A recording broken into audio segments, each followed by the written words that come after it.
ഇതോട് ചേർത്ത് വെക്കേണ്ടത് കാട്ട്കോയിൽ വീണ്ടും അനധികൃത നിയമനം എന്ന പരാതിയാണ്. ക്രമക്കേടുകളുടെ പേരിൽ കഴിഞ്ഞ സർക്കാരിന്റെ കാലത്ത് പുറത്താക്കിയ ആളെ ഈ മാസം തിരിച്ചെടുത്തു എന്നുള്ളതാണ്.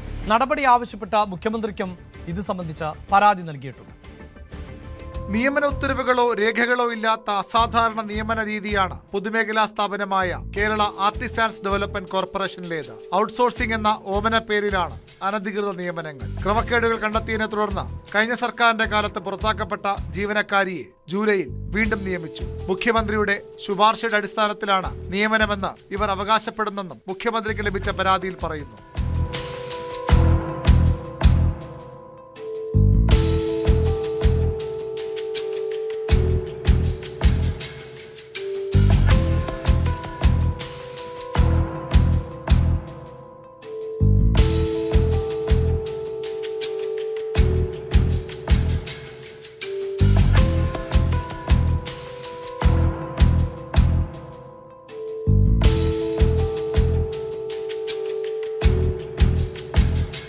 കഴിഞ്ഞ സർക്കാരിന്റെ കാലത്ത് വലിയ അഴിമതി ആരോപണങ്ങളാണ് കാട്ട്കോയിൽ ഉയർന്നത്. ഔട്ട്സോഴ്സിംഗ് എന്ന പേരിൽ അനധികൃത നിയമനങ്ങളും നടന്നു. 23 അപ്രൂവ്ഡ് തസ്തികകളുള്ള ഓഫീസിൽ ഔട്ട്സോഴ്സിംഗിലൂടെ നിയമിച്ചത് 19 പേരെ. ഒരു നിയമനത്തിനും രേഖകളില്ല. അനധികൃത നിയമനങ്ങളിൽ മുഖ്യമന്ത്രിയുടെ ഇടപെടൽ തേടിയാണ് പരാതി. ന്യൂസ് 18 തിരുവനന്തപുരം. കോറോ ഹെൽത്തിലെ ജീവനക്കാരുടെ കൂട്ടപ്പിരിച്ചുവിടലുമായി ബന്ധപ്പെട്ട് തൊഴിൽ മന്ത്രിയുടെ നേതൃത്വത്തിൽ ചർച്ചയിൽ പങ്കെടുക്കുമെന്ന് ഔദ്യോഗികമായി കമ്പനി അറിയിച്ചിട്ടുണ്ട്. അനുരഞ്ജന ശ്രമങ്ങളിൽ ഭാഗമാകണമെന്ന് ഹൈക്കോടതി തന്നെ നേരത്തെ കമ്പനി മാനേജ്മെന്റിന് നിർദ്ദേശം നൽകിയ പശ്ചാത്തലം കൂടിയുണ്ട്. ഇപ്പോൾ വാർത്തയുടെ വിശദാംശങ്ങളുമായി ആജ്ഞ രവീന്ദ്രൻ ആണ് ചേരുന്നത്. ആജ്ഞ, ഈ യോഗം ആരംഭിച്ചോ? യോഗത്തിൽ കമ്പനി പ്രതിനിധികൾ പങ്കെടുക്കുന്നുണ്ടോ? എന്താണ് വിവരങ്ങൾ?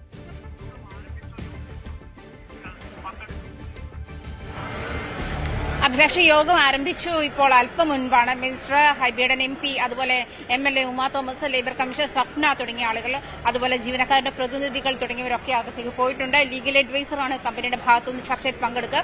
അതേസമയം കമ്പനി അധികൃതർ വീഡിയോ കോൺഫറൻസിലൂടെയാണ് പങ്കെടുക്കുക. അവർ അമേരിക്കയിൽ നിന്നുമാണ് പങ്കെടുക്കുക എന്നുള്ള വിവരമാണ് അറിയാൻ കഴിയുക. മിനിസ്റ്റർ തന്നെ അത് അല്പം മുമ്പ് മാധ്യമങ്ങളോട് സംസാരിച്ച സാഹചര്യത്തിൽ വ്യക്തമാക്കുകയുണ്ടായി. വീഡിയോ കോൺഫറൻസിംഗിലൂടെ ആയിരിക്കും അമേരിക്കയിൽ നിന്നും ഈ കോറോ ഹെൽത്തിന്റെ അധികൃതർ യോഗത്തിൽ പങ്കെടുക്കുക. എന്തായാലും തുറന്ന ചർച്ചയായിരിക്കും.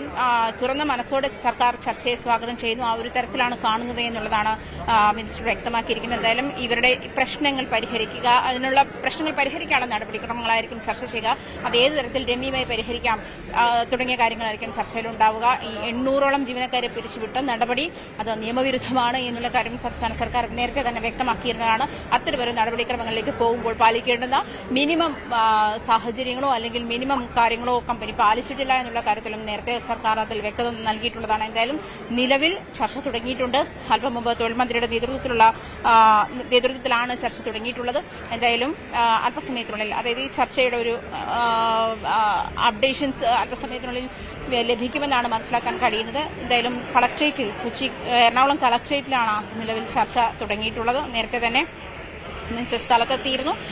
അതിനു മുൻപ് കോറോ ഹെൽത്തിൽ ഡിവൈഎഫ്ഐയുടെ ഉൾപ്പെടെയുള്ള പ്രതിഷേധ പ്രകടനങ്ങൾ തുടർന്നു വരികയാണ്. ഇന്നും ഓഫീസ് തുറക്കാത്ത സാഹചര്യമുണ്ട്. അതുപോലെ പ്രതിഷേധത്തിനെത്തിയ അല്ലെങ്കിൽ അവിടെ എത്തിയ ജീവനക്കാരെ പുറത്താക്കി വാതിൽ അടയ്ക്കുന്ന സാഹചര്യം ഉണ്ടായിട്ടുണ്ട്. എന്തായാലും കോറോ ഹെൽത്തിലെ പ്രതിസന്ധി തുടരുകയാണ്. ജീവനക്കാരുടെ പ്രതിസന്ധി തുടരുകയാണ്. ചർച്ചയിൽ എന്ത് സാഹചര്യങ്ങളാണ് ഉരുത്തിരിഞ്ഞു വരിക എന്നുള്ള കാര്യം അറിയാനുണ്ട്. അതിന് ജീവനക്കാരുടെ പ്രതിനിധികൾ അടക്കമാണ് ചർച്ചയിൽ പങ്കെടുക്കുന്നത്. എന്തായാലും നിലവിൽ ചർച്ച ആരംഭിച്ചിട്ടുണ്ട്. അഭിലാഷ്. എന്തായാലും ജീവനക്കാരുടെ ഭാവി അത് എന്ത് എന്നത് സംബന്ധിച്ച് വിവരങ്ങൾ നമുക്ക് അല്പസമയത്തിനകം അറിയാൻ സാധിക്കും.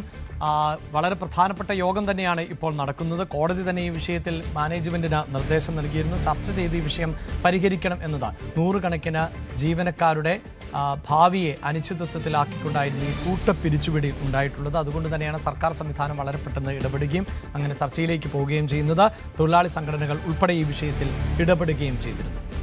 ഇടവേളയ്ക്ക് ശേഷം വാർത്തകൾ തുടരും.